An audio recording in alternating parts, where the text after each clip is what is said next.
Two guys buy an abandoned farm. But what's in the shed terrifies them. Nathan felt the contract tremble in his hands as he signed. Every penny he owned was being invested in that forgotten farm in rural Colorado.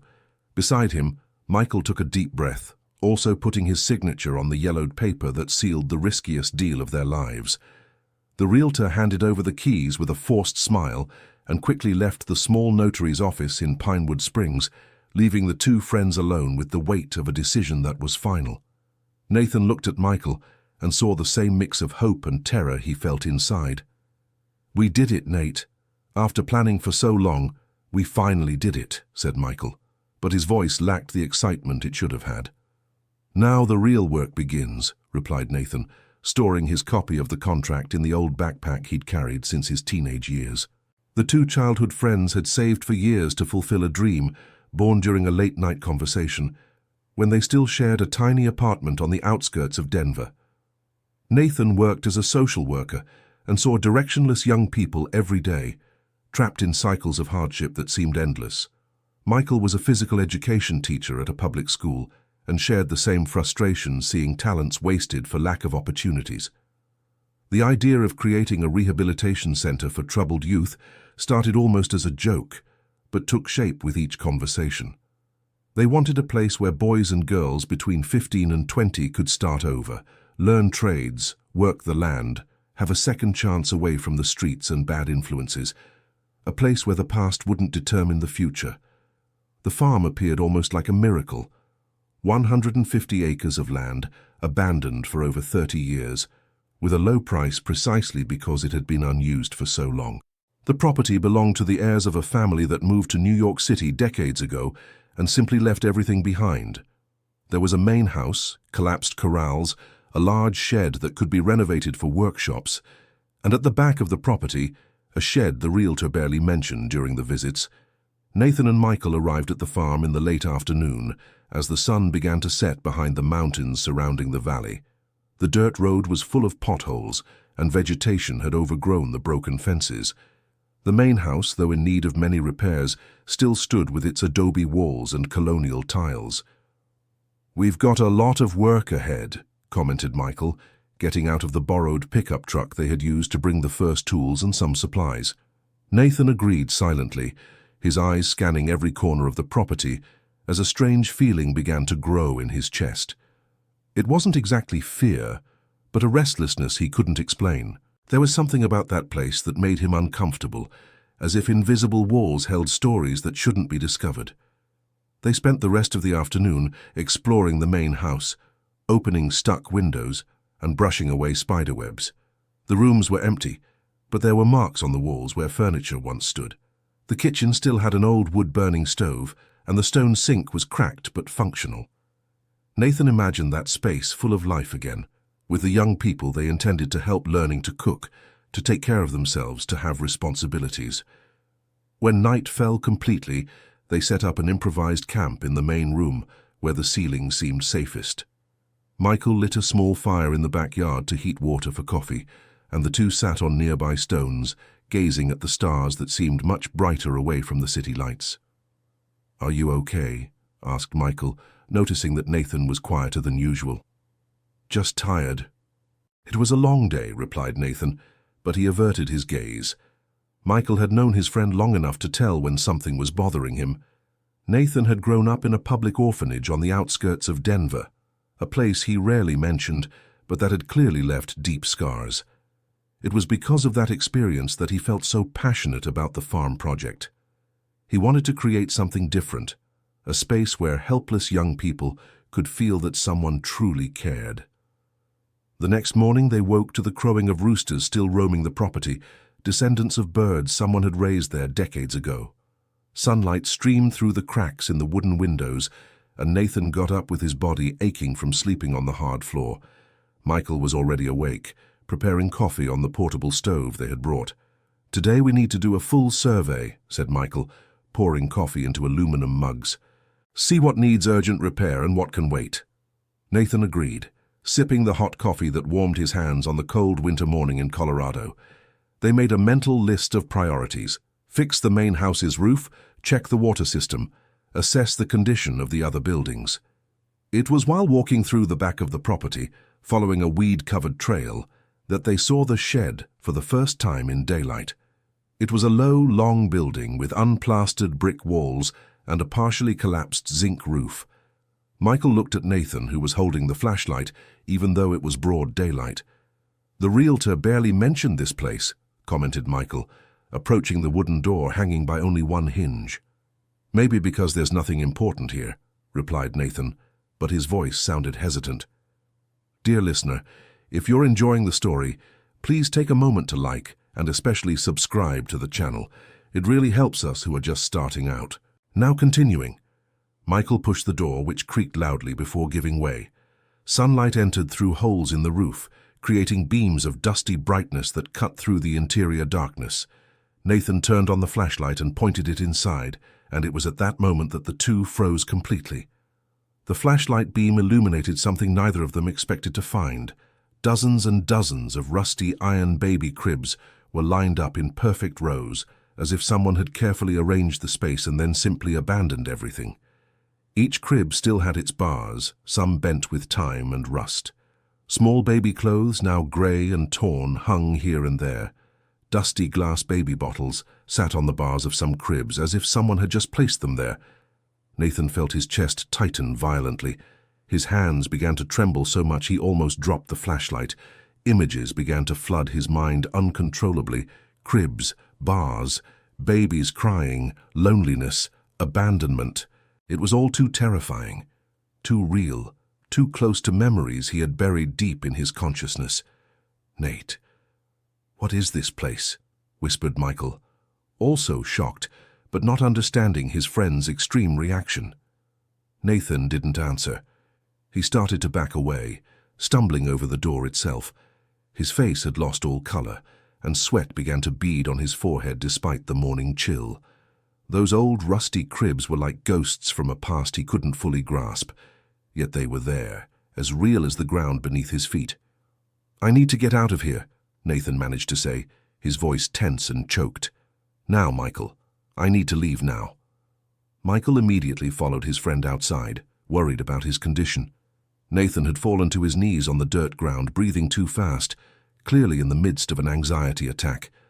Michael knelt beside him, placing a hand on his back. "Breathe slowly, Nate. Look at me. Breathe with me," Michael said, trying to calm him down.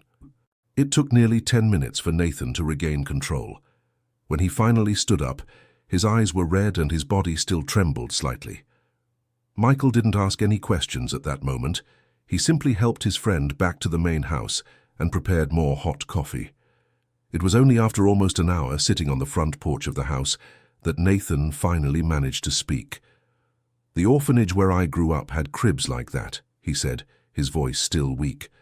"I must have been about 3, 4 years old when I started having clear memories, but there are images before that, fragments, bars, crying, loneliness, seeing that they're brought it all back at once." Michael listened in silence, letting his friend speak at his own pace. "I always knew I was left as a baby, but I never really thought about where exactly I was before the official orphanage. What if I went through a place like that?" Nathan pointed vaguely in the direction of the shed. "What if that place has something to do with my story?" "Let's not jump to conclusions," Michael said, trying to be the voice of reason. "That could be anything. It might have been a community nursery, an old daycare. It doesn't mean anything personal." But Nathan wasn't convinced. He had learned to trust his instincts over the years, especially when it came to his own murky past. There was something about that shed that resonated with parts of himself he had never been able to fully access. Later that day, while trying to focus on other parts of the farm, neither of them could stop thinking about the shed. Michael, who was naturally curious, wanted to go back and investigate further, but he knew he needed to respect his friend's limits. Nathan, in turn, felt a confusing mix of dread and a need to know more. When the sun began to set again, they were fixing a broken window in the house when they heard voices approaching. An elderly man, who appeared to be in his 70s, was walking along the dirt road accompanied by a woman of the same age. Both wore simple clothes and carried a basket with groceries. "Good afternoon," the man greeted, stopping at the front gate. "We're your closest neighbors. I'm Walter and this is my wife, Dottie. We live on the farm across the river. Nathan and Michael came down to greet them, grateful for the company after such a disturbing day. Dottie handed over the basket, which contained fresh bread, homemade cheese, and a jar of dulce de leche. We heard you bought the property. No one had lived here for a long time, Dottie said, her voice warm and motherly. We wanted to come welcome you. The four talked for a few minutes with Walter and Dottie, politely asking about the young men's plans for the farm. When Michael mentioned they wanted to create a rehabilitation centre for youth, the couple exchanged a meaningful look. That's a good use for this place, Walter said slowly. There were children here before, a long time ago.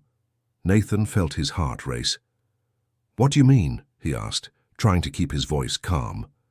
Dottie looked at her husband, as if asking for permission to continue. Walter nodded slightly. This farm wasn't always a normal farm, Dottie explained. About 35 years ago, it operated as a kind of shelter for babies. The world seemed to stop for a moment for Nathan. Michael glanced at him, also processing that information. An official shelter? Asked Michael. Not exactly, replied Walter, his tone growing more serious. It was something more discreet. Women who couldn't raise their children brought them here. Some stayed temporarily, others ended up staying longer. Why did it close? Nathan wanted to know, his voice sounding more urgent than he intended. There were problems, Dorina said vaguely. The administration wasn't the best. Some questionable things happened. In the end, the authorities stepped in and the place was shut down. The family that ran it moved away and never came back. Do you know what happened to the children who were here? Asked Nathan, unable to hide his anxiety. The couple exchanged another uncomfortable look. We don't know about all of them, admitted Walter. Some went to official orphanages. Others were adopted, apparently. But there was never much transparency in the process. It was all kind of rushed and confusing when they closed. Dorina moved a little closer, her expression softening as she noticed the tension on Nathan's face. Do you have some personal connection to this place, son? She asked gently. Nathan opened his mouth to answer, but nothing came out. Michael put a hand on his shoulder in silent support. Nathan grew up in an orphanage, Michael explained carefully. And we found a shed full of old cribs today. It was a shock. Dorina nodded understandingly. That shed out back. That's where the smaller babies were, the newborns. The main house was for the slightly older children and the staff who worked here. Do you remember who worked here? Asked Nathan, his mind racing with possibilities. Some women from the area, said Dorina. The person in charge was a Mrs. Carmichael. She was strict, kind of closed off. Nobody really liked her, but she kept everything organized. After the place closed, she disappeared. They say she moved to another state. Walter added, there was also Marlene who helped with the daily care, and some younger girls who came and went. Most were from poor families in the area who needed the work. Nathan absorbed every word as if they were pieces of a puzzle that might finally fill the void he carried inside. Michael noticed the impact this conversation was having on his friend and decided to gently wrap it up. Thank you very much for the information, said Michael, and for the basket. It means a lot to us. If you need anything, our farm is right over there, said Dorina, pointing in the opposite direction of the shed. And if you want to know more about the history of this place, there's an elderly lady in town who might help. Mrs. Fitzgerald. She's lived in Pinewood Springs for 70 years and knows everyone's story. After the couple said their goodbyes and left, Nathan and Michael stood in silence for a long moment. Night had fallen completely and the sky was full of stars, but Nathan couldn't appreciate the beauty. His mind was elsewhere, decades in the past, trying to connect dots that might never be connected. We need to look into this, Nathan finally said. I need to know. I know, replied Michael, and I'll help you. But we're going to do it right, take our time, without rushing in. Nathan agreed, but both knew nothing would be simple from then on. The farm project had just become much more complicated and personal. That night, Nathan barely slept. Every time he closed his eyes, he saw the rusty cribs. He heard the cries of babies that might be real memories or perhaps just his imagination filling gaps that would never be filled. When he finally managed to sleep, his dreams were restless and confused, full of fragmented images that didn't make complete sense. The next morning, Michael woke up and found Nathan already up, sitting on the porch with a cup of cold coffee in his hands, staring intently toward the shed. "How long have you been awake?" asked Michael. "Not long," lied Nathan. "I was thinking we need to go into town today. Talk to this Mrs. Fitzgerald." Michael agreed. They quickly ate breakfast, locked up the house as best they could, and headed back to Pinewood Springs. The town was small, with a central square where the main church stood and where the elderly usually gathered in the mornings. It wasn't hard to find Mrs. Fitzgerald. She was sitting on one of the benches in the square, crocheting while chatting with other ladies. When Michael politely asked if they could speak with her, the woman looked at them with sharp, curious eyes.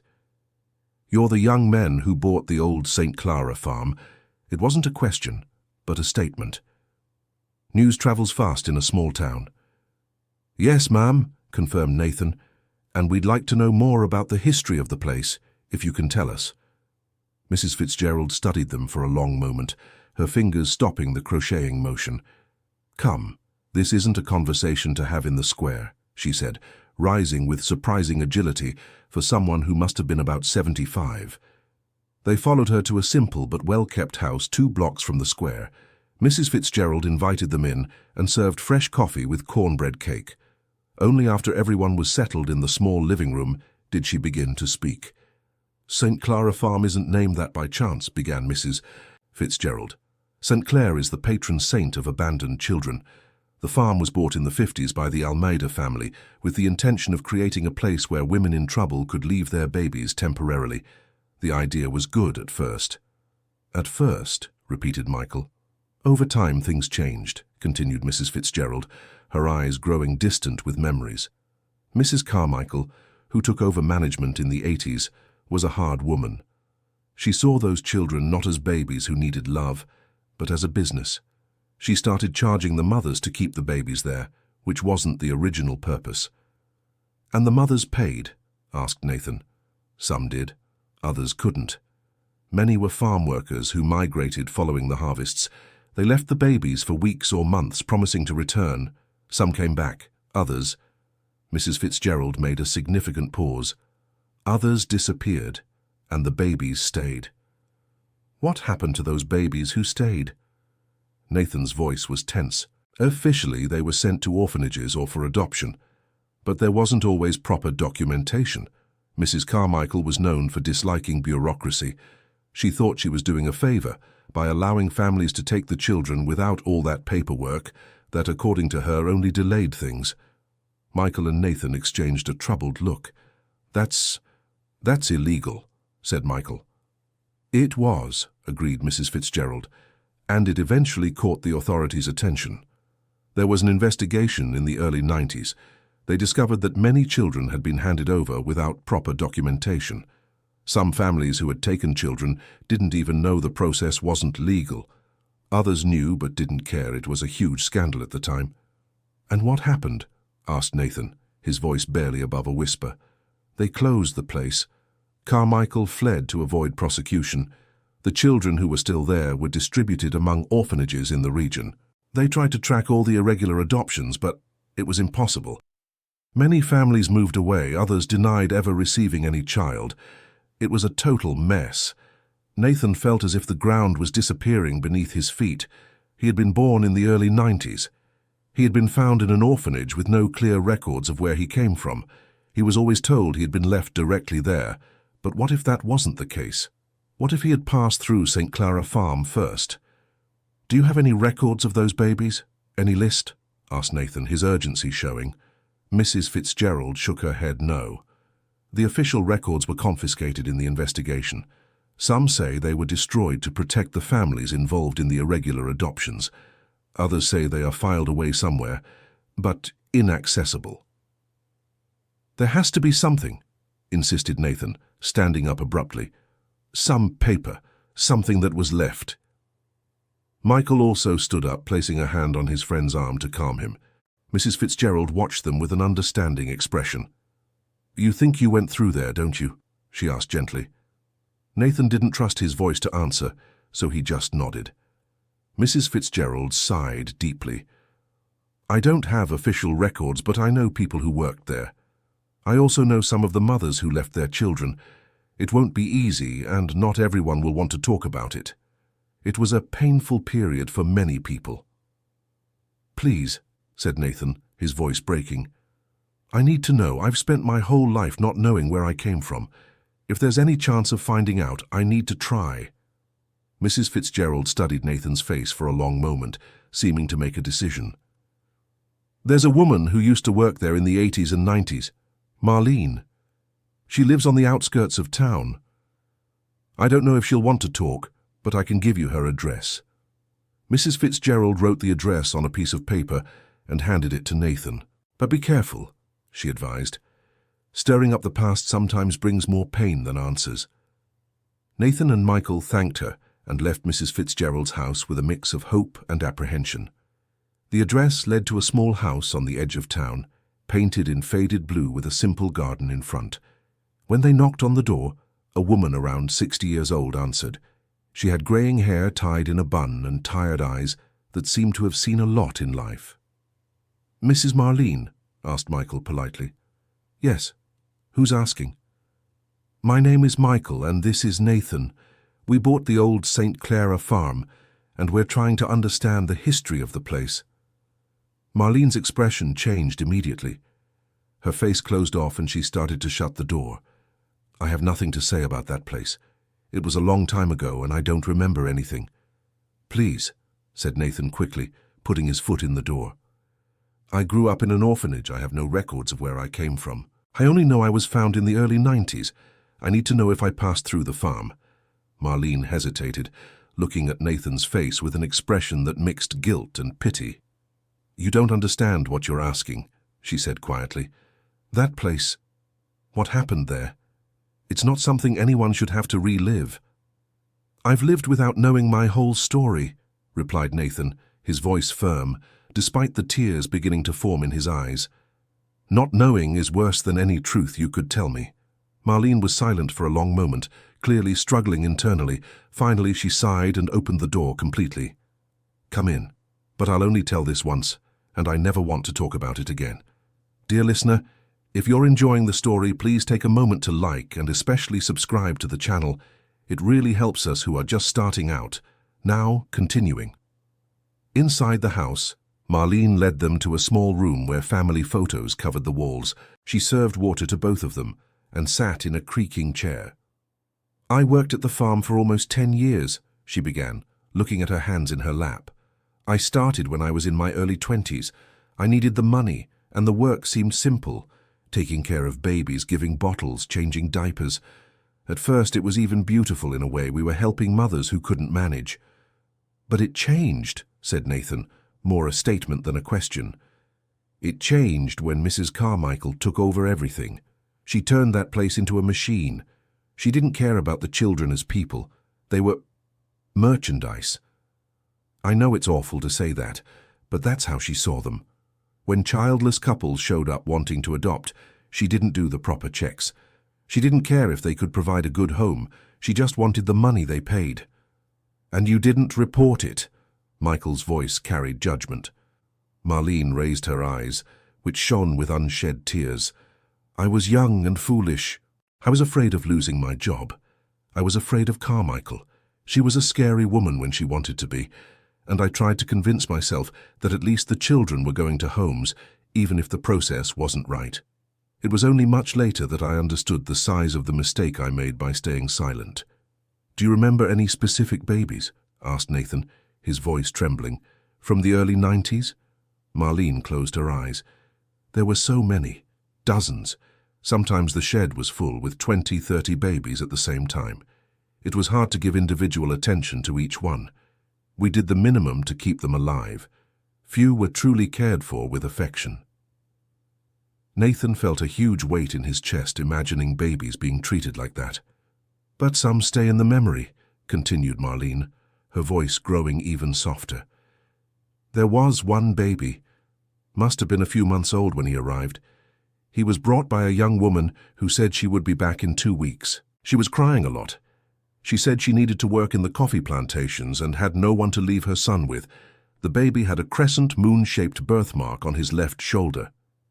Nathan automatically brought his hand to his own left shoulder, where he had always had a birthmark he never understood. "Go on," he asked, his voice barely audible. "The mother never came back. We waited a month, 2 months. Mrs. Carmichael grew impatient. She said she couldn't keep a baby that no one was paying to care for, so she gave the boy to a couple who showed up. They didn't do any paperwork, they just took him." "Do you know who that couple was? Where did they take the baby?" Marlene shook her head. "I don't know their real names. Carmichael didn't keep complete records on purpose, but I remember they were from Denver. They said they wanted a child because they couldn't have one. They took the baby, and I never knew what happened after that." Nathan pulled his shirt collar aside, revealing his birthmark. The crescent moon shape was unmistakable. "It was me," he said, his voice full of emotion. "I am that baby." Marlene looked at the mark, and her face lost all color. Her hands began to tremble. "My God," she whispered, "you came back." "What happened after that?" pressed Nathan. "How did I end up in an orphanage if I was adopted?" "I don't know," said Marlene honestly, tears now flowing freely down her face. "I only know that a few months later there was a problem. The couple brought you back. They showed up at night, left you at the gate with a blanket. Carmichael was furious. She said she couldn't keep you again. That's when she took you to an official orphanage in Denver, but without giving any information about your real origin. She left you as if you had appeared out of nowhere." Nathan felt as though all the pieces of a painful puzzle were finally coming together. He had always wondered why he had no records, why he appeared in the orphanage documents as having an unknown origin. Now he knew. It had been deliberately erased. "And my birth mother? The woman who left me? Do you know anything about her?" "I don't know her name. I never did. But I remember she was very young, maybe 19, 20 years old. She had a northern Colorado accent, said she worked cutting sugarcane. And there was one strange thing." "What?" "She wore a bracelet made of colorful beads, blue and yellow, if I'm not mistaken. She said it was a family tradition. She took it off and put it in the crib with you, saying it was for you to remember her when you grew up." "And that bracelet? Where is it?" "Carmichael threw it away. Said it was trash, that it would only confuse things." Nathan stood up abruptly, walking to the window. He needed air. He needed to process all of that. Michael approached him, placing a hand on his shoulder in silent support. "Is there anything else you remember?" asked Michael to Marlene. "Any detail could help." Marlene thought for a moment. "Only that when the investigation started and the place was closed down, Carmichael burned many documents. But I saw that she kept some, the most compromising ones, before she ran away.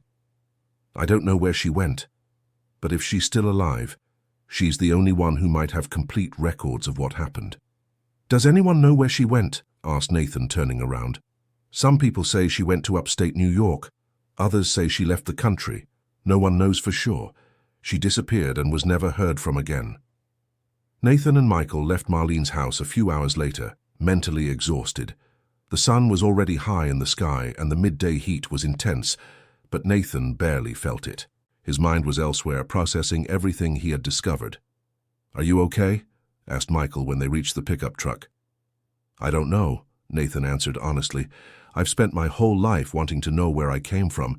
Now I know I was abandoned, irregularly handed over to a couple who didn't want me, and then erased from any record as if I never existed.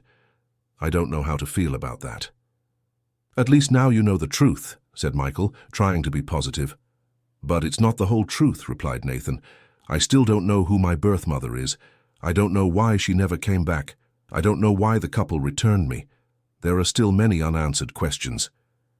They returned to the farm in silence, each lost in their own thoughts. When they arrived, it was already mid-afternoon. Nathan went straight to the shed, as if drawn by an invisible force. This time, he entered more calmly. The daylight coming through the holes in the roof illuminated the rusty cribs differently. Nathan walked between the rows, trying to imagine which one had been his. He touched the cold bars, feeling the rough rust under his fingers. "I was here," he said to Michael, who had followed him. "In these cribs, in this shed. I really was here. Yes, Michael confirmed softly. You were. Nathan knelt beside one of the cribs, his emotions finally overflowing. He cried there, in the middle of that abandoned place, crying for the baby he had been, for the child who grew up not knowing his origins, for the adult who carried a void he could never quite fill. Michael let his friend have his moment, staying close but giving space. He knew Nathan needed this. He needed to make peace with his past, however painful it was. When Nathan finally calmed down and stood up, he wiped his eyes and looked around the shed with a new determination. We're going to clean this place up, he said. We're going to renovate it. We're going to turn it into something beautiful. These cribs will be removed and this space will serve for something good. It will be part of the rehabilitation center. It will be a place where young people can start over, have a real chance. Are you sure? Asked Michael. Won't it be difficult to be here knowing your history? It will be, admitted Nathan. But that's exactly why I need to do it. I need to transform this place of pain into one of hope. It's the only way I can think of to move forward. In the following days, Nathan and Michael immersed themselves in work. They started with the main house, fixing the roof, repairing the walls, cleaning every corner. It was physical and exhausting work, but it was also therapeutic. Every repaired board, every painted wall was a step toward something new. But Nathan couldn't stop thinking about his birth mother. Who was she? Where was she now? Was she still alive? Why had she never returned? These questions tormented him during the day and invaded his dreams at night. It was on a Saturday afternoon, while they were working in the main shed, that they heard the sound of a car approaching. It was a sleek black sedan, completely out of place on that dirt road. The car stopped in front of the house and a man in a suit got out. He appeared to be in his early 40s, with well-groomed hair and a serious expression on his face. Good afternoon, he greeted, but his voice lacked warmth. Are you the new owners? We are, replied Michael, wiping his paint-stained hands on a cloth.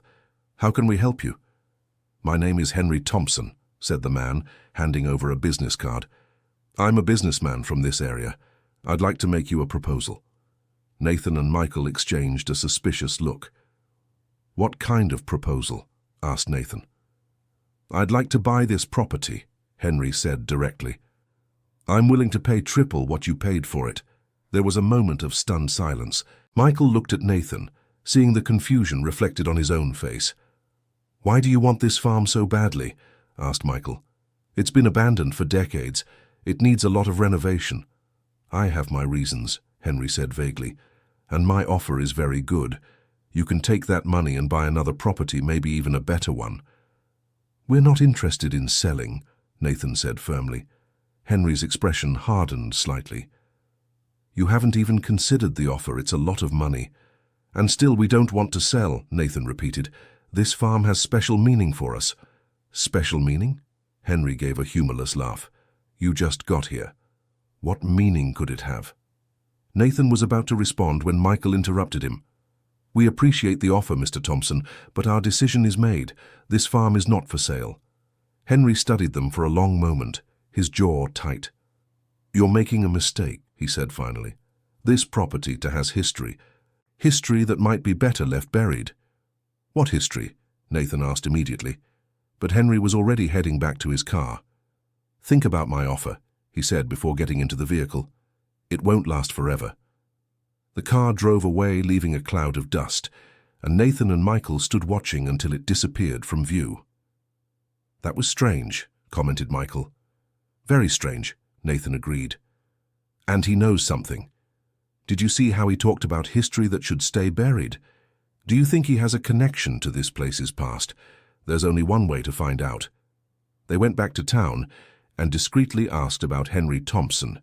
They found out he owned several properties in the region, a successful businessman who had grown up locally. But when they tried to find out more about his family or background, people became vague. It was Mrs. Fitzgerald who finally gave them a clue. Henry Thompson, she repeated when Nathan and Michael visited her again. That name, there's something familiar about it. Do you know him? Not personally, but wait. She went to an old dresser and started rummaging through some boxes. I keep old newspaper clippings. A habit of mine. Let me see if I can find something.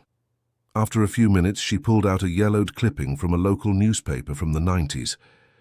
Here, there was a Thompson involved in the St. Clara farm scandal. Wait. She quickly read the text. Gregory Thompson. He was one of the investigators who worked on the case. Later, he had to step down because they discovered he had a conflict of interest. What kind of conflict? Asked Nathan, his heart racing. It doesn't say here. But I vaguely remember there were rumors that he himself had personal connections to the place. Some people said he had been there as a child, but it was never confirmed. Henry Thompson must be his son, said Michael. And for some reason he wants to buy the farm. Maybe to hide his own history. Nathan felt something ignite inside him. If Henry had a connection to St. Clara Farm, he might have information. He might know things about the babies who passed through there, about the mothers who left them, about everything. In the following days, Nathan tried several times to speak with Henry Thompson, but the businessman wouldn't answer his calls or respond to messages. It was only when Nathan simply showed up at his office in downtown Pinewood Springs that he managed to confront him. "Mr. Thompson can't see you without an appointment," said the secretary, trying to block Nathan's path. "Then he'll have to make me leave by force," replied Nathan, pushing the office door open and entering. Henry was sitting behind a large mahogany desk talking on the phone. When he saw Nathan enter, his face turned red with anger. He quickly ended the call. "How dare you barge into my office?" he began, but Nathan interrupted him. "Why do you want the farm so badly? What's your connection to it?" "That's none of your business." "It is, because that farm is now mine. And I found out what happened there. I know it was an unregulated shelter. I know about the children, and I know you have some link to it." Henry fell silent, his anger giving way to something more complex. Vulnerability, perhaps. Fear. "Get out of here," he said quietly. "Not before you tell me the truth." "The truth?" Henry gave a bitter laugh. "You don't want to know the truth. The truth only hurts." "I've already been hurt a lot," replied Nathan. "A little more won't make a difference, but not knowing, always not knowing, that hurts me every day." Henry studied him for a long moment. Then, surprisingly, he sighed and pointed to a chair. "Sit down." Nathan sat, his heart pounding. "My father, Gregory Thompson, was one of the children who passed through St. Clara Farm," began Henry, his voice heavy with emotion. "He was left there when he was just a few months old, ended up being adopted by a family from here in Pinewood Springs, grew up not knowing his origins." "How did he find out?" "When he became an investigator and was assigned to the farm case, he recognized details, small things that had stayed in his memory even though he was so young. The layout of the place, the shed. He started investigating his own story alongside the official case. And what did he find? That he had been handed over irregularly, that his birth mother had come looking for him years later, but Mrs. Carmichael lied, saying he had been legally adopted and she couldn't give out information. His mother never knew he was here in the same town, growing up just a few miles from her. Nathan felt a pang in his chest. How many stories like this were out there? How many lives were shattered by a woman's greed and neglect? And his grandmother, did he find her? Eventually, yes, but too late. She was already sick with little time left. They only had a few months together before she passed away. My father never fully recovered. The anger and sadness consumed him. That's why he had to step away from the case. It was too personal. "And you? Why do you want the farm?" "Because that place haunts me," admitted Henry, his voice breaking. "My father never made peace with what happened. He died 5 years ago carrying all that pain. I grew up seeing my grandmother suffer from losing her son, and my father suffer from growing up without her. That farm represents all of that. I want to buy it and tear everything down. I want it to cease to exist." "But demolishing it won't change what happened," said Nathan softly. "I know," replied Henry. "But at least it won't be there, reminding. It won't be able to hurt anyone else." Nathan took a deep breath, preparing to share his own truth. "I was also one of those children," he said. "I just found out. I was left there, irregularly handed over to a couple who returned me, and then erased from the records. I spent my whole life not knowing where I came from. Henry looked at him with an expression of surprise and understanding. "So you understand," he said. "I do. But demolishing that place isn't the answer. I also want to make peace with the past, but in a different way. I want to turn that place into something good, something that helps young people in need. I want it to be a symbol of hope, not pain." Henry remained silent for a long time. "Do you really think you can do that? Transform that place?" "I don't know," admitted Nathan, "but I have to try, and I think you could help. If you really want to honor your father and grandmother's memory, help create something beautiful there, something they would be proud of." Henry ran his hands over his face, clearly wrestling with conflicting emotions. "I need to think," he said finally. Nathan nodded and stood up to leave. But before opening the door, Henry called him. "Wait, there's one thing you need to know." Nathan turned around. "My father kept some documents from the case, things he copied before having to step away.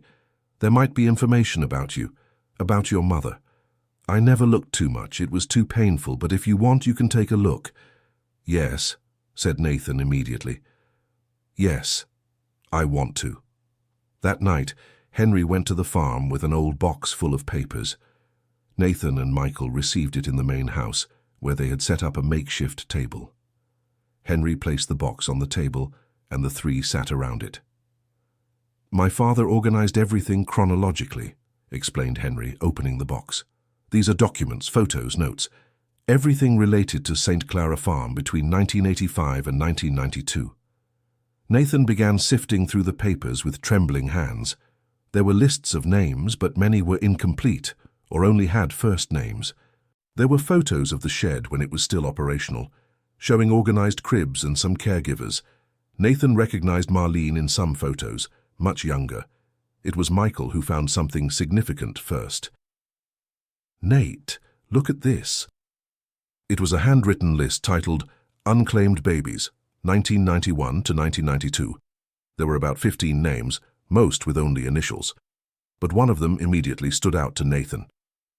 "Male baby, crescent moon birthmark, left in April 1991, handed over June 1991, returned October 1991, transferred to Dean Orphanage." "That's me," whispered Nathan. "It has to be me." He kept searching, every paper a potential clue. It was when he found a photo that his heart stopped. It was a blurry picture, clearly taken secretly, of a young woman holding a baby. The woman was crying. On the back of the photo was written, "Unknown mother, April 1991, said she would return." Nathan looked at the photo for a long time, trying to memorize every detail of the woman's face. Could she be his mother? That woman crying in the photo, holding that baby who could be him? "Is there anything else about her?" asked Nathan desperately, shuffling through the papers. "Any name, any clue?" "Here," said Henry, pulling out a folder. My father made notes about some of the mothers. He tried to track them down later when he discovered his own story. He wanted to find his own mother and help others find theirs. Nathan opened the folder and began reading the notes. One of them caught his attention. Young woman, approximately 19-20 years old, northern Colorado accent, possibly from the Clear Mountains area. Farm worker, wore a blue and yellow beaded bracelet. Marlene remembers her saying her name was something like Rita or Regina. Promised to return in 2 weeks but never came back. Left the baby in April 1991. "Marlene told me about the bracelet," said Nathan, his voice choked. "But she didn't know about the name." "Rita or Regina from Clear Mountains," repeated Michael. "It's a start, we can try to find her." But Henry shook his head negatively. "It's been over 30 years. She could have married and changed her name. She could have moved away. She could be anywhere." "But she could be alive," insisted Nathan. "And if she's still out there, thinking about me, wondering what happened to me, I have to try." Henry and Michael exchanged a look, both recognizing they wouldn't be able to dissuade Nathan. He had spent too long without answers. Now that he had clues, he wasn't going to give up. Dear listener, if you're enjoying the story, please take a moment to like and especially subscribe to the channel. It really helps us who are just starting out now continuing. In the following days, Nathan plunged into an obsessive search.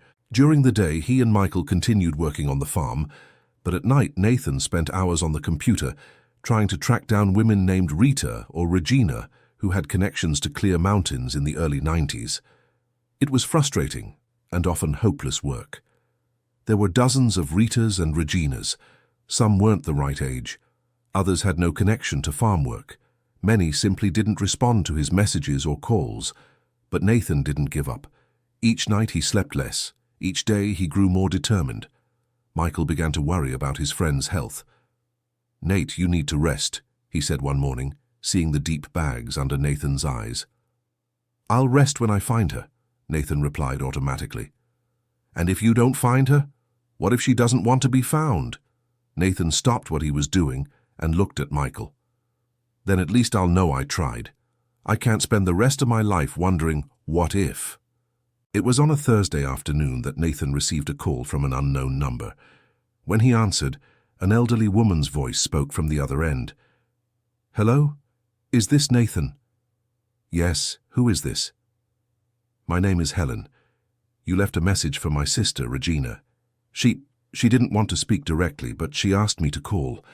Nathan's heart began beating so hard he could barely hear his own words. "Your sister, Regina. Did she work on the coffee plantations in the early 90s? There was a long pause. "She did, and she had a son in 1991 that she had to leave in a temporary place." Nathan felt his legs weaken. He had to sit down. "Where is she? I need to speak with her." "She lives here in Clear Mountains, but she's very scared, young man. It's been over 30 years carrying the guilt and sadness. When she came back to get you, she couldn't find the place. The farm had been closed and no one could say where the children had gone. Did she try to find me? She tried for years. She spent all the money she had hiring people to search. But without proper records, without documents, it was impossible. It was as if you had vanished. She never stopped thinking about you, never had other children, said she didn't deserve to after losing you." Tears began to stream down Nathan's face. "I want to meet her, please. Tell her I'm not angry, that I understand, that I just want to meet her." "I'll talk to her," Helen promised. "But you have to understand this will be very hard for her. She blames herself every day." Nathan waited anxiously for the answer. 3 days that felt like 3 years. During that time, he could barely concentrate on anything. Michael took on most of the work at the farm while Nathan stayed near the phone, waiting. Finally, Helen called back. "She wants to see you," she said simply. "Can you come to Clear Mountains on Saturday?" Nathan didn't think twice. "I can. I'll be there." That Saturday, Nathan and Michael made the 4-hour trip to Clear Mountains. With every mile, Nathan grew more nervous. What would he say? How would he react seeing his mother for the first time since he was a baby? What if she disappointed him? What if reality was worse than the fantasy he had created? Helen had given the address of a simple house on the outskirts of town. When they arrived, Nathan stood in front of the gate for several minutes, unable to move. "It's going to be okay," Michael said, placing a hand on his shoulder. "I'm here with you." Nathan took a deep breath and finally opened the gate. Helen was waiting at the door. She was a woman of about 55 with a kind but tired face. "Nathan?" she asked softly. "Yes. Come in, she's in the living room." Nathan's heart was beating so hard he thought he might have a heart attack. He entered the simple but clean house, passed through the small kitchen and reached the living room. There, sitting on an old couch, was a woman of about 50. She had dark hair with some grey strands, deep brown eyes full of pain and anticipation, and hands that trembled in her lap. She was crying even before Nathan entered. When she saw him, a sound came from her throat.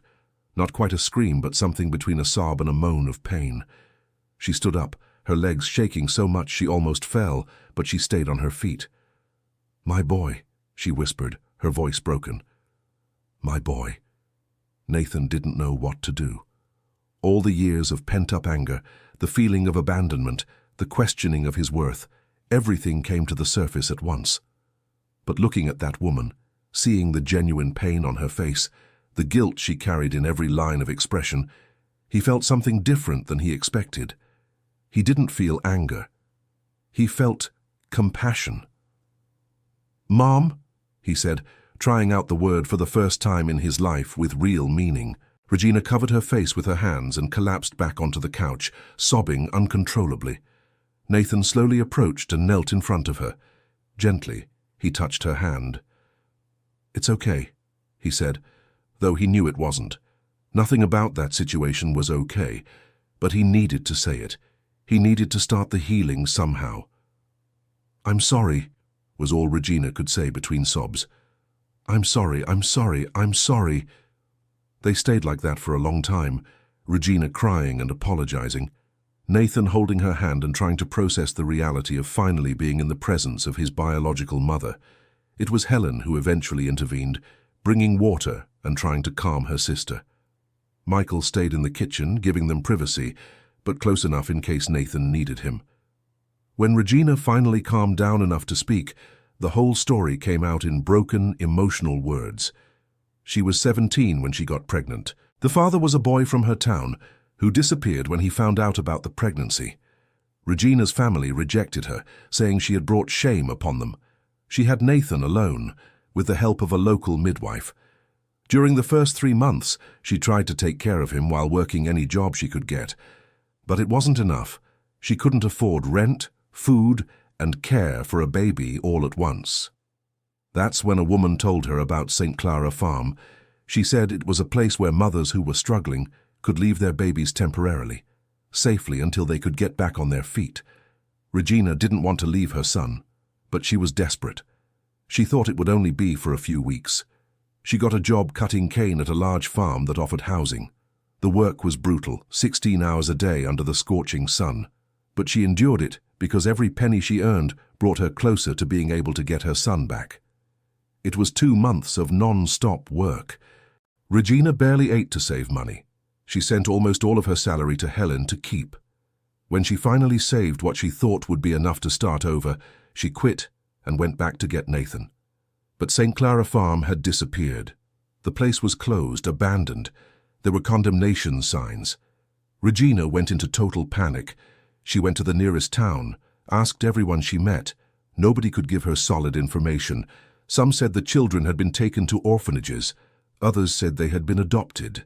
Nobody had records. Regina searched all the orphanages in the region. None had any record of a baby matching his description.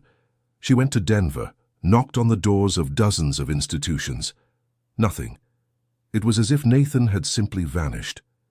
She spent years on this search, hired people who claimed they could help, but most of the time they were scammers who took her money and delivered no results.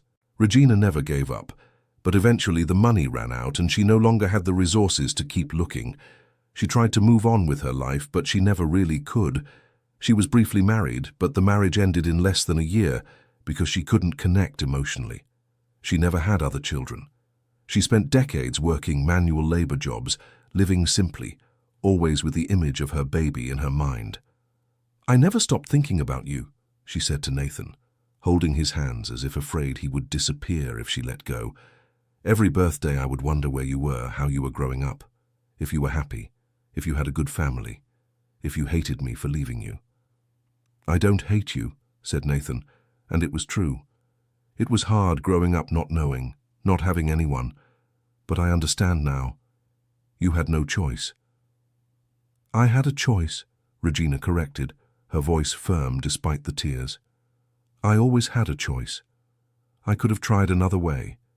I could have stayed in my town and faced the shame. I could have done so many different things, but I was young and scared, and I made the decision I thought was best, and I was wrong." Nathan didn't know what to say to that. Part of him wanted to comfort her, to say she had done the best she could, but another part still hurt, still felt the loss of having grown up without a family. "What was your life like?" asked Regina, wiping away tears. "Tell me. I need to know what your life was like." And Nathan told her. He told her about the orphanage, about the difficult years, being moved from foster family to foster family, none of them working out. About finally, at 14, giving up on the idea of being adopted and accepting that the orphanage was his place. About befriending Michael in school, about studying and working at the same time to manage to graduate. about dedicating his life to helping young people who went through the same hardships he did. Regina listened to everything, crying silently, her pain visible with every word. When Nathan finished speaking, she was hugging herself, clearly wrestling with the guilt of knowing her son had suffered so much. "I'm sorry," she said once more. "I'm so sorry." "I know," replied Nathan. "And in time, maybe we can build something. It won't be like I grew up with you, but we can try to have some kind of relationship now." You'd give me that chance?" asked Regina, her voice full of hope and disbelief. "Yes," said Nathan, and he realized it was true. He wasn't going to pretend everything was fine. He wasn't going to pretend there was no hurt. But he also wasn't going to let that anger consume his life, like it had consumed Gregory Thompson's, Henry's father. They spent the rest of the day talking. Regina showed photos of her when she was young, including one where she was pregnant. Helen served lunch and stayed nearby, offering emotional support to both. Michael chatted a bit with the two women, giving Nathan and Regina moments alone when needed. When the sun began to set, Nathan knew he had to go back. But before leaving, Regina fetched something from her room. It was an old little wooden box. Inside was a blue and yellow beaded bracelet. "When I left you, I put my bracelet in the crib," she explained. "It was a tradition in my mother's family. Every baby got one when they were born. But that cruel woman threw it away.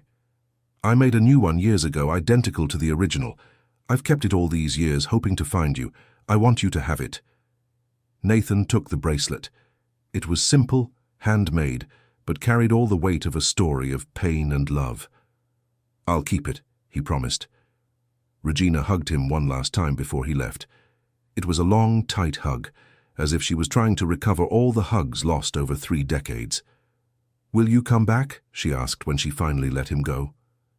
"I will," promised Nathan. "I don't know when, but I will." The trip back to the farm was quiet. Nathan looked out the window, the beaded bracelet clutched in his hand, processing everything that had happened. Michael drove in silence, letting his friend have his space. "How are you feeling?" Michael finally asked when they were near the farm. Nathan thought for a long moment. "I don't know," he admitted. "It's all so complicated. I found my mother. I got answers, but none of it erases what I went through. It doesn't work magic and heal everything." "No," agreed Michael, "but it's a start. A start for you and for her." When they arrived at the farm, it was already night, but there were lights on in the main house. They had left everything off when they left. Nathan and Michael exchanged a worried look and approached carefully. That's when they saw a car parked in front. Henry Thompson's black sedan. They found Henry sitting on the porch, a beer in his hand and several empty cans beside him. "I hope you don't mind that I broke in," he said, his slurred voice indicating he had had a bit too much to drink. "I brought beers. I thought we might need them." Nathan sat down next to him, and Michael did the same on the other side. "Are you okay?" asked Nathan. "No," Henry answered honestly. "I've spent the last few days thinking about everything, about my father, about my grandmother, about all the lives shattered because of that place. And then I realized something." "What?" "That I was letting the past control me the same way it controlled my father. That I was letting anger and sadness decide my actions. And that you were right." He grabbed another beer and offered it to Nathan, who accepted.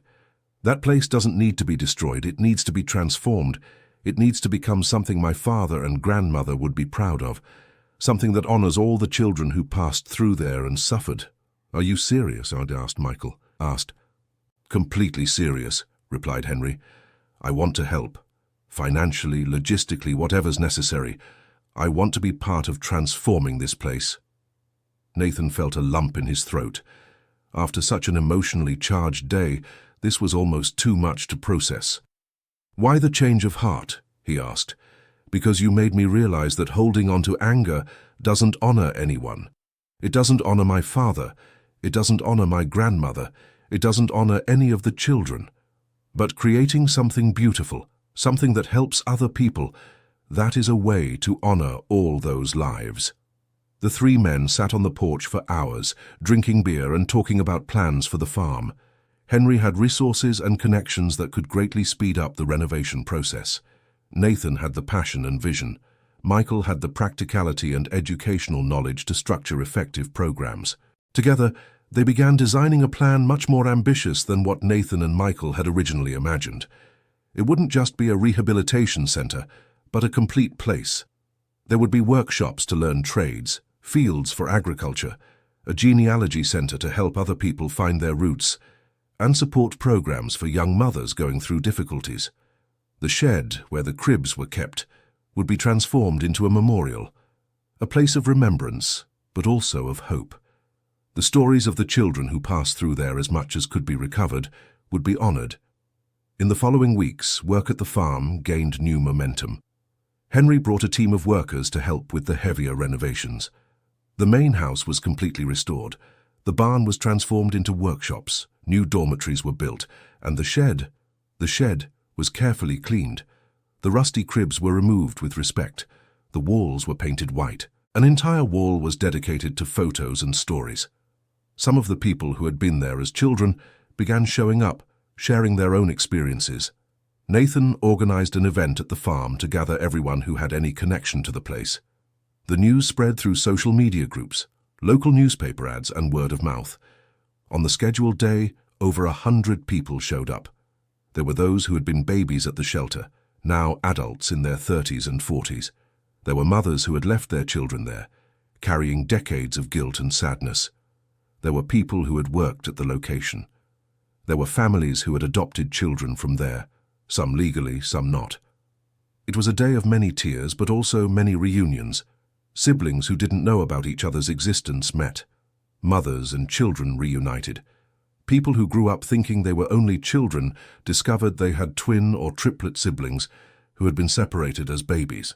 One of the most impactful stories was that of a lady named Teresa. She had left twins at St. Clara Farm 35 years earlier. She had only been able to take one baby when she came back because she couldn't afford to care for both. She spent her entire life wondering about the son she had to leave behind, carrying guilt impossible to describe. That day, she discovered her other son was there. He had been adopted by a family from New York City and grew up not knowing he had a twin brother.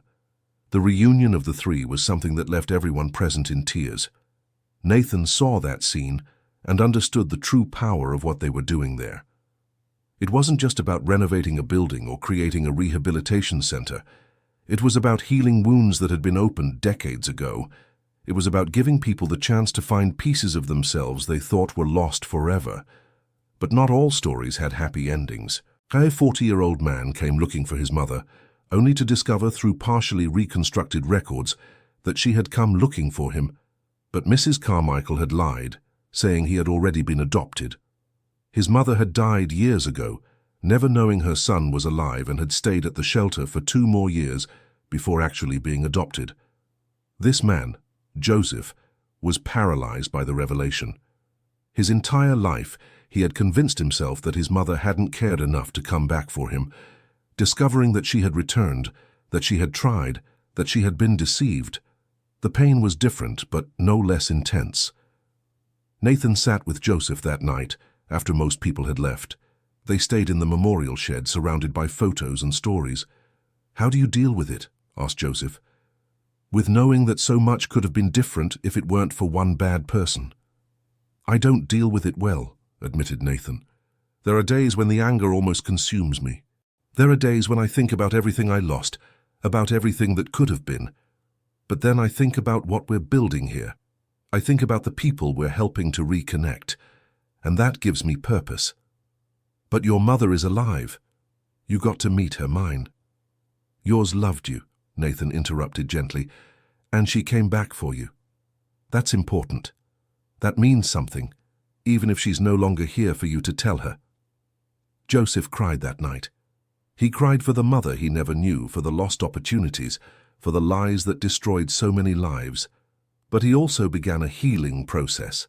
Nathan invited him to come back, to be part of the farm project, to help tell his story so others could learn. Over the months, St. Clara Farm came to life again, but now it was a different life, healthier, more honest. the first young people began arriving for the rehabilitation program. They were boys and girls between 15 and 20 who had gotten in trouble with the authorities, who had been kicked out of their homes, who had no direction in life. Nathan and Michael worked directly with them, creating individualized programs for each one. Henry had hired instructors to teach carpentry, farming, basic mechanics. There were literacy classes for those who hadn't completed basic education. There were group and individual therapy sessions. But the most important thing was the sense of community they were building. These young people weren't treated as lost causes or numbers. They were seen as people with potential, who just needed support and opportunities. One of the first young people to arrive was a 17-year-old boy named Dylan. He had spent the last few years on the streets, going in and out of temporary shelters, always running away, always distrustful of adults. The social workers had practically given up on him when Nathan found him and offered him a spot at the farm. Dylan accepted, but made it clear he would run away at the first opportunity. He didn't believe in adults' promises. He had seen too many broken. "That's fine," Nathan said when Dylan told him this. "You can run away if you want. The door is always open. But while you're here, you'll have your own room, 3 meals a day, and people who genuinely care. Let's see how long you can stand that before running away." Dylan was suspicious but curious, and against his own expectations, he didn't run away. In the first week, he kept his distance from everyone, always alert, always ready to run. But no one forced him to do anything. No one judged him. They simply let him be. In the second week, he started attending carpentry classes. He discovered he enjoyed working with wood, that he had a talent for it. In the third week, he began talking more during communal meals. By the end of the first month, when someone asked if he was thinking about running away, he just shook his head. "Why would I run away?" he said. "For the first time in my life, I have a place that feels safe." Stories like Dylan's multiplied. The farm began gaining a reputation in the region as a place that actually worked, that truly helped. Social workers started referring more young people. Some families going through difficulties requested temporary help, but Nathan never forgot the lessons of the past. Everything was properly documented. Every young person who arrived had their rights respected. There was total transparency with the authorities. Nothing that had gone wrong in the past would be repeated. The genealogy center also started operating. Mrs. Fitzgerald volunteered, using her deep knowledge of local history to help people trace their origins. Henry funded access to databases and hired a lawyer specialized in adoption issues to help with the more complicated cases. Dozens of people began finding answers they had been seeking for years. Not all were happy. Some discovered their biological parents had died.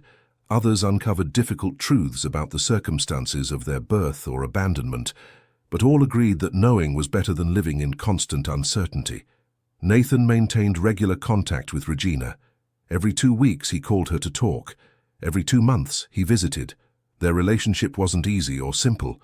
There was a lot of unresolved pain, many questions without complete answers. But they were trying. They were building something neither of them had expected to have. Regina also started visiting the farm occasionally. It was hard for her to be there in the place where she had left her son, but she wanted to be part of the transformation. She began working as a volunteer, helping in the kitchen, talking with the young people, sharing her story as a way to prevent other mothers from making the same desperate mistakes she had made. It was on one of these days, almost a year after they had bought the farm, that something extraordinary happened. An elderly woman appeared at the farm gate, leaning on a cane. She must have been in her 80s, hair completely white, face marked by time. Nathan was working in the garden when he saw her. He approached, wiping his dirt-covered hands. "Good afternoon, ma'am. Can I help you?" The woman looked at him with eyes that seemed to carry the weight of decades. I used to work here," she said, her voice trembling. "Many years ago." Nathan's heart jumped. "Are you Mrs. Carmichael?" The woman shook her head no. "No. My name is Yvonne. I was one of the caregivers. I worked here in the 80s. Nathan invited her inside, and they sat on the porch. Michael brought fresh water and joined them. "Why did you come back after so long?" Nathan asked gently. Yvonne looked around, seeing all the changes that had been made to the place. I read about what you're doing here, about the memorial, about helping people find their families. And I carry heavy guilt. I wanted to see the place one last time before I die. I wanted maybe to find peace." "What guilt do you carry?" Yvonne remained silent for a long moment, tears beginning to stream down her wrinkled cheeks. "I helped Carmichael. When she started doing the irregular adoptions, I knew it was wrong. But I was afraid of her, and I needed the job. So I stayed quiet. She helped prepare the babies to be taken away. She lied to the mothers when they returned, saying their children had gone to good homes when that wasn't always true." "Why are you telling this now?" "Because I'm 83 years old. I'm sick. I don't have much time left. And I don't want to die carrying these secrets. I want to try in some way to do what's right." Nathan felt a wave of conflicting emotions. Anger at this woman's complicity in Carmichael's crimes, but also pity for the burden she clearly carried. "Do you have information that could help people find their families?" "I do," said Yvonne. "I kept a notebook. All these years, I kept a notebook where I wrote down everything I could about the babies. Names, dates, physical characteristics, details about the mothers, information about where the children were sent. It's not complete, but it's more than Carmichael left behind." Nathan could hardly believe what he was hearing. "Where is this notebook?" "At home. I can bring it tomorrow if you want." "Please," said Nathan, his voice urgent. "This could change so many people's lives." Yvonne returned the next day with an old shoebox. Inside was a hardcover notebook, yellowed with age, with hundreds of pages filled with careful small handwriting. She handed it to Nathan with trembling hands. "I don't know if this will bring me forgiveness," she said, "but at least I'm trying to do what's right now." Nathan, Michael, and Henry spent days examining every page of that notebook. It was a goldmine of information. Yvonne had recorded details that could help dozens, maybe hundreds of people find their origins. They started contacting people, announcing that they had obtained new records. The response was overwhelming. People from all over the United States began reaching out, asking if there was information about them or about someone they were searching for. It was immense work, but rewarding. Every connection made, every answer found, was a small victory against the injustices of the past. One of the most touching stories was that of two identical twin women who had been separated at birth. They didn't even know of each other's existence. One had been taken from St. Clara Farm by one family, the other had stayed, and was later adopted by another family. Through Yvonne's records, they were reunited at 62 years old. When the two met for the first time at the farm, it was like looking in a mirror. The resemblance was striking, and more than that, there was an instant connection. They started talking and discovered they had lived surprisingly parallel lives. Both had become teachers. Both had married at the same age. Both had 2 children. "It's like a part of me that I always knew was missing has finally been found," one of them, Betty, said with tears in her eyes. Her twin sister Bernadette agreed. "I spent my whole life with this strange feeling that something was missing. Now I know what it was." Stories like these motivated Nathan and the team to continue. But not everything was easy. There were difficult days when they discovered painful truths. There were days when they couldn't find answers for people who desperately needed them. There were days when the weight of so many sad stories seemed too much to bear. It was on one of those difficult nights that Michael found Nathan sitting alone in the memorial shed, looking at the photos and stories on the wall. "Are you okay?" Michael asked, sitting beside him. "I was thinking about how everything has changed," Nathan replied. "A year ago, we bought this place just wanting to help a few young people. We never imagined it would become all this." "It's bigger than we imagined," Michael agreed. "Sometimes I wonder if we're going to make it," admitted Nathan, "if it's really possible to heal all these wounds." "We won't heal all of them," said Michael honestly. "Some wounds are too deep. Some stories don't have happy endings. But every person we help find peace. Every young person we help rebuild their life. Every family we help reconnect. That matters. That makes a difference." Nathan nodded, knowing Michael was right. "Do you ever regret buying this place?" asked Nathan. Getting involved in all this? Michael thought for a moment. Not for a second. Yes, it's been much harder and more complicated than we imagined, but look at what we've managed to do. Look at how many lives we've touched. How could I regret that? The two friends sat in comfortable silence, surrounded by the stories of so many lives that had been affected by that place. Stories of pain, but also of hope. Stories of loss, but also of reunion. Months passed. The farm continued to grow and evolve. New programs were added. More young people were helped. More families were reunited. But there was still one unresolved mystery that bothered everyone. The whereabouts of Mrs. Carmichael. She was the only one who had complete answers about everything that had happened. She was the only one who could fill the gaps that not even Yvonne's notebook could fill. Henry, using his resources and connections, hired a private investigator to try to locate her. It took months of searching, following cold leads and dead ends. But eventually the investigator succeeded. Carmichael was alive. She was 87 years old and living in a modest nursing home in upstate New York under a false name. She was in an advanced stage of dementia and rarely had moments of lucidity. When Henry told this to Nathan, he didn't know how to feel.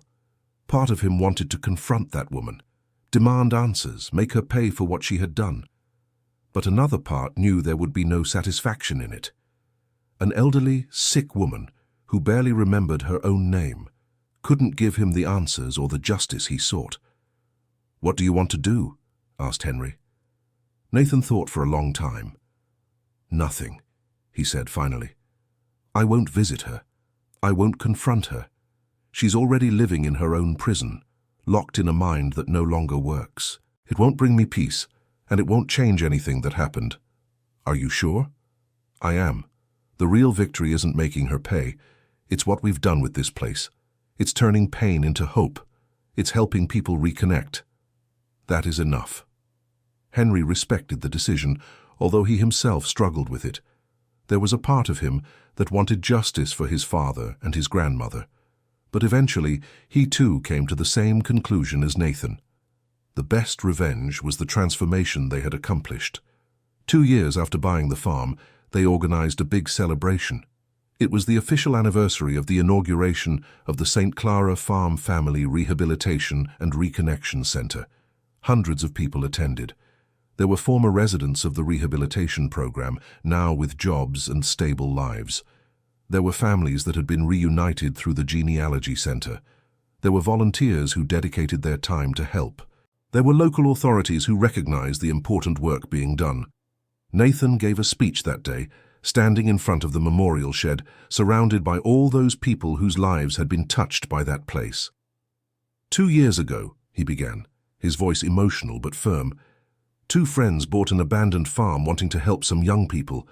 We didn't know we were buying a place with so much history, so much pain, so many secrets. When we found the shed out back, full of rusty cribs, we were terrified, me especially, because those cribs represented a past I had spent my whole life trying to understand, and suddenly I was face to face with it. In that moment, I had 2 choices. I could run from this past. I could sell the farm and leave those secrets buried, or I could face it all, no matter how painful, and try to turn this place of pain into a place of hope. I chose to face it, and it wasn't easy. There were days I wanted to give up. Days the stories were too painful to hear. Days I wondered if we could really make a difference. But look around. Look at what we've built together. This place that once stood for abandonment and pain now stands for reconnection and hope. Young people who had no direction now have purpose. Families that were torn apart have been reunited. People who lived their whole lives with questions have finally found some answers. We haven't managed to heal every wound. We haven't managed to reunite every family. We haven't managed to undo every mistake from the past. But we're trying. We're doing our best to honor all the lives that were affected by this place. And I want to thank every person here today, those who shared their painful stories, those who worked tirelessly to transform this place, those who believed in our vision even when it seemed impossible. You are all part of this transformation. In particular, I want to thank Michael. Nathan looked at his friend, who was in the front row. My brother by choice, if not by blood. You've been with me from the start, never doubted, never gave up. None of this would be possible without you. I also want to thank Henry. You could have chosen to destroy this place to erase your father's painful memories, but you chose to join us in turning it into something beautiful. That courage and generosity made all the difference. And finally, I want to thank Regina. Nathan searched for his mother in the crowd, my biological mother. Finding her didn't magically heal all my wounds, but it gave us a chance to build something, even if late, to have a relationship even if imperfect. And that means more than words can express. This place is a testament that the past doesn't have to define the future, that pain can be turned into growth, that buried secrets can be brought to light without destroying us, that it's never too late for reconnections, for forgiveness, for starting over.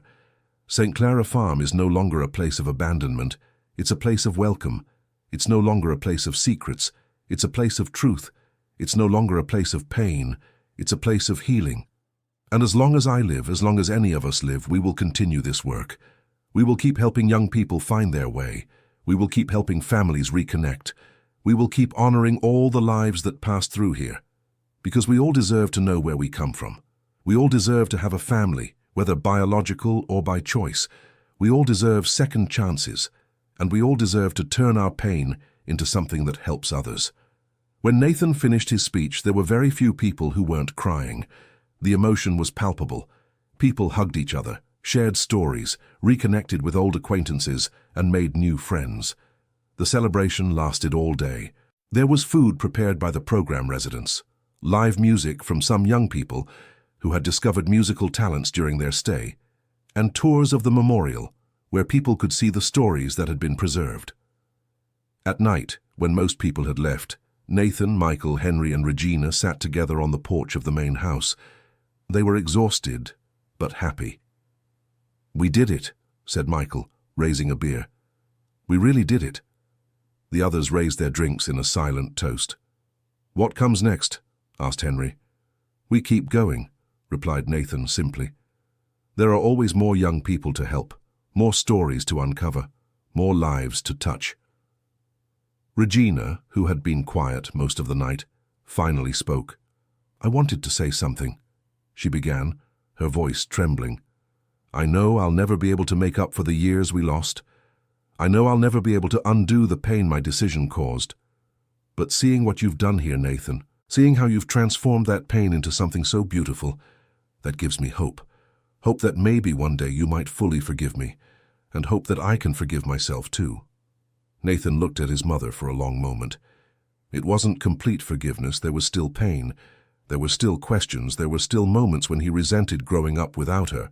But there was also understanding, there was compassion, and there was the beginning of something that could eventually become true forgiveness. "We'll get there," he said, holding her hand. "I don't know when, but we'll get there." They sat like that for hours, four people who had been brought together by unlikely circumstances, united now by a common purpose. When Nathan finally went to sleep that night, for the first time in a long while, he didn't dream of rusty cribs or the cold loneliness of the orphanage. He dreamed of the future, he dreamed of more young people being helped. He dreamed of more families reuniting. He dreamed of St. Clara Farm becoming a beacon of hope for anyone who felt lost. And when he woke up the next morning, he looked out the window and saw young people working in the fields, laughing together, building something. He saw Michael already awake, planning the day's activities. He saw the farm alive in a way it hadn't been for decades. Nathan smiled. There was much work ahead. There would be more challenges, more painful stories, more difficult moments. But he was ready. They were all ready. Because what had started as a risky investment in an abandoned farm had transformed into something much greater. It had become a place where people could find answers, find family, find peace. And that shed that once terrified him? Now it was a memorial honoring not just the suffering of the past, but also the resilience of the human spirit. It was a reminder that even from the darkest places, light can emerge. That even from the most painful stories, hope can be born. End of story. And you, what did you think of this story of overcoming and reconnection? Tell us in the comments which part moved you the most. Do you believe Nathan made the right decision to transform the farm instead of destroying it? Your opinion is very important to us. Don't forget to leave your like and, most importantly, subscribe to the channel so you don't miss other moving stories. Thank you so much for your company.